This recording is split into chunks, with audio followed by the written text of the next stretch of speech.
यानंतर महाराष्ट्राच्या राजकारणातली सध्या चर्चेत असलेली बातमी, दोन्ही राष्ट्रवादी पुन्हा एकत्र येणार का? पवार काका पुतण्याचं मनोमिलन होणार का? महाराष्ट्राच्या राजकारणामध्ये असे सवाल विचारले जात असतानाच आज पुन्हा एकदा शरद पवार आणि अजित पवार पुण्यात एकत्र आले। निमित्त होतं वसंतदादा साखर संकुलामध्ये आयोजित एका बैठकीचं। या बैठकीत दोन्ही पवार एकत्र बसले होते। कृषी क्षेत्रामध्ये एआयच्या वापराबाबत या बैठकीत चर्चा झाल्याचं बोललं जात आहे।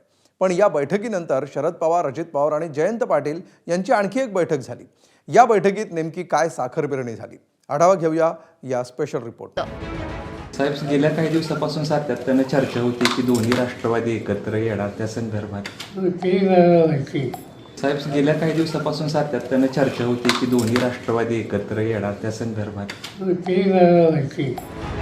चर्चा आमच्या बरोबर झालेली नाही, त्यामुळे याच्याबद्दल आम्हाला काय माहिती आहे हा विषय येतच नाही। सुप्रियाताई आल्यानंतर, कारण साहेबांनी जबाबदारी सुप्रियाताईंवर दिलेली आहे आणि मग सुप्रियाताई जोपर्यंत येत नाहीत आणि याच्याबद्दल स्पष्टपणे बोलत नाहीत तोपर्यंत आम्हाला सुद्धा काय बोलता येणार नाही आणि सांगता येणार नाही।